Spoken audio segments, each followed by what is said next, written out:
Well, hey friends, welcome into Cowboy Dan's Frontier. So glad you're here.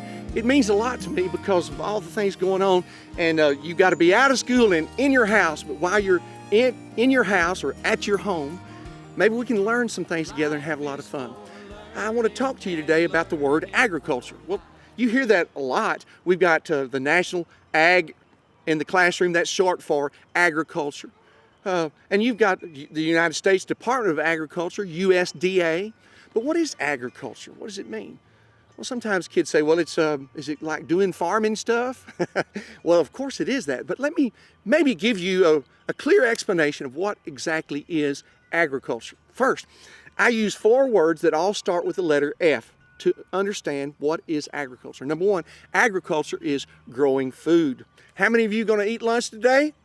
Now, if you're not raising your hand, you're not telling me the truth. We all have to eat, and that's why we're grateful to our farmers. Even in troubled times like the COVID-19 crisis, they were still farming, still growing food that we have to have. So when you see a farmer or a rancher, you say, thank you.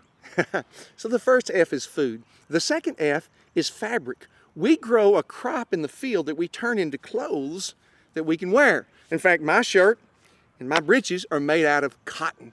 Boy, it's a great fabric because number 1, it breathes well. So it keeps you cool in the summer and warm in the winter. It's a great fabric. So first F is food. The second F is fabric. The third F is fuel, F-U-E-L. In other words, we grow 2 crops in the field that we can turn into gas or fuel for our cars. The first is corn. We grow corn and we make ethanol. Hey, here's a little homework for you. Homework away from school.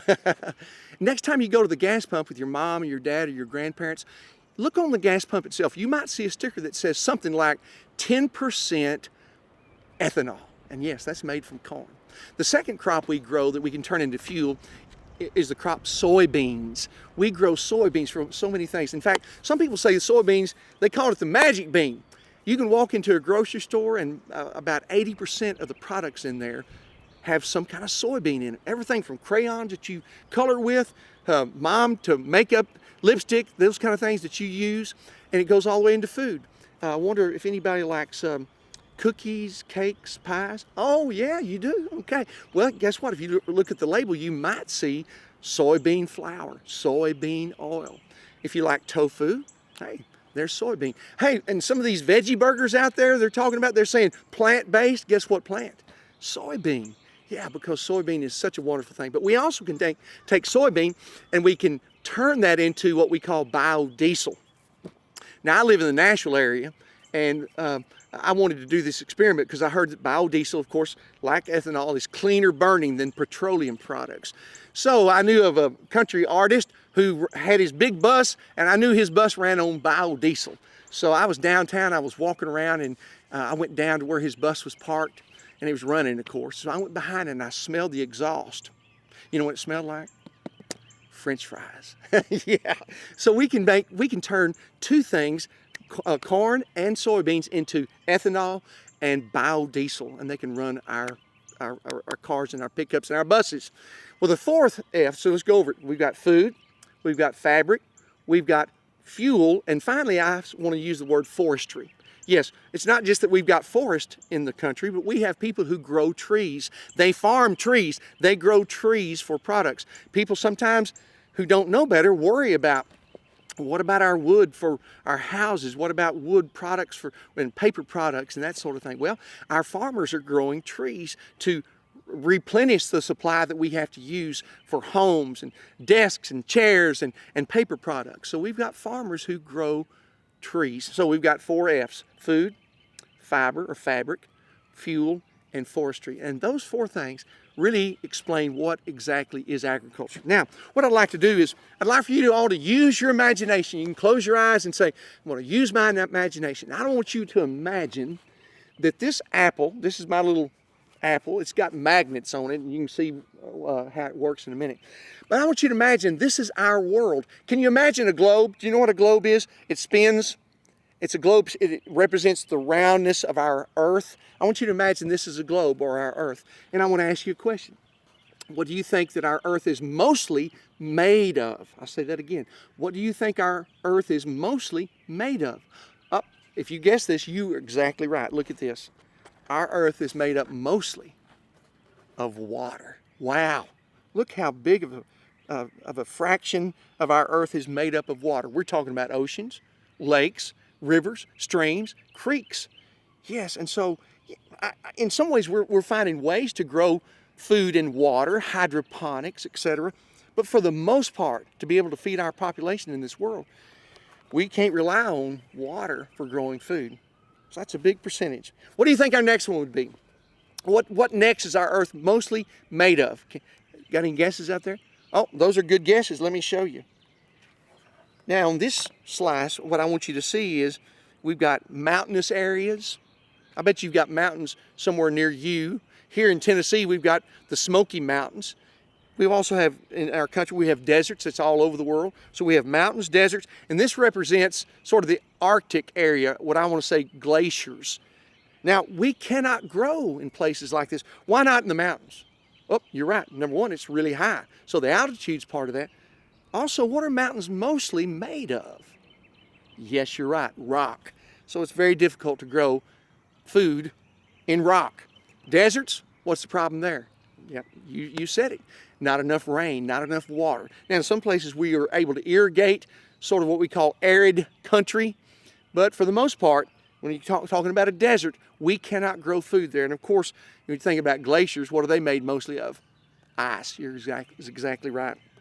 So here we're making some exceptions, but for the most part, we cannot grow food in water, and we cannot grow food on this terrain. Okay, anybody have a guess what my next slice might be? Okay, here we go. This next slice, if you look closely, represents number one, civilization or cities and towns. If you live in the Nashville area of Tennessee like I do, you see it every day. All over our Davidson County and Williamson County, people by the hundreds of people a day, every day, are moving into this area. Guess what? They have to have places to live. So we're building houses, we're building apartments, we're building condos. And that doesn't even take in the fact that we have so many tourists coming in, because Nashville is the music city, it's the it city, and we're building all kind of hotels and places like this. And you know what? You're not at school today, but your school sits on some acreage of land. And because we have to have schools, we have to cover up that land with schools, or your mom or dad maybe works in an office, or we've got churches where we go. So we've got to have places to live. We've got to have places to go to school. And we've got to have places that we cover up the land. But you see, that's a pretty good slice of places we're not able to grow, because it's either dry, it's not arable. That's the word, arable. It's not able to grow food on. You can live there. It's habitable, but it's not arable.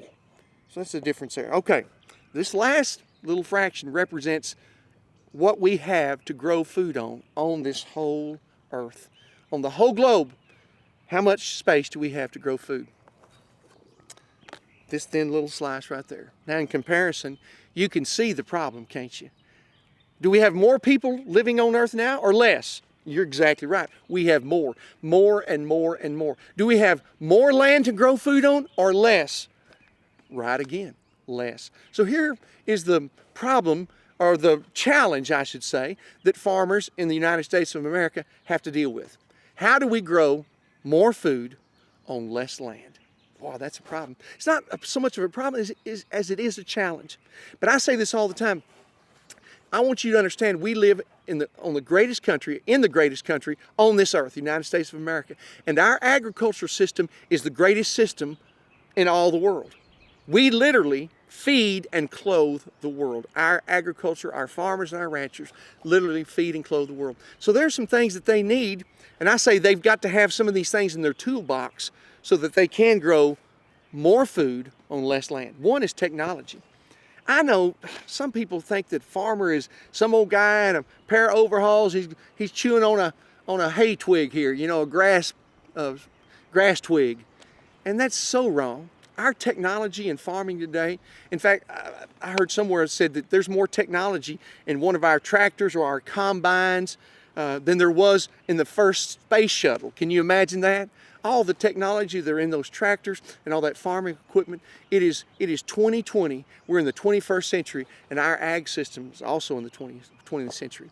We went over and interviewed a fellow over in West Tennessee who's growing soybeans, and he talked about how when his great-great-grandfather owned the land, there was more land, and now there's less land because some of it's been sold off. But he said, I'm able to grow more soybeans on less land than my great-great-grandfather did on more land. So that's our technology. Also, GMOs are in there. Those are tools that farmers need in their toolbox to be able to produce more food on less land. And I got to tell you, I think one of the greatest things in our toolbox as far as farmers and ranchers are the great families that represent our farming community. Some people think that these farms are some big industrial farms. For the most part, that's just not true. Our farmers all over this world, all over the country, the United States of America, are mostly family farms. They're a mom and they're a dad, they're grandparents still working together, sons and daughters still working on the farm. It's a family farm. So those are all great things that allow farmers here in the United States of America to grow more food on less land. Well, that's our lesson today. Don't forget, agriculture is 4 F's: growing food, fabric, fuel, and forestry or trees.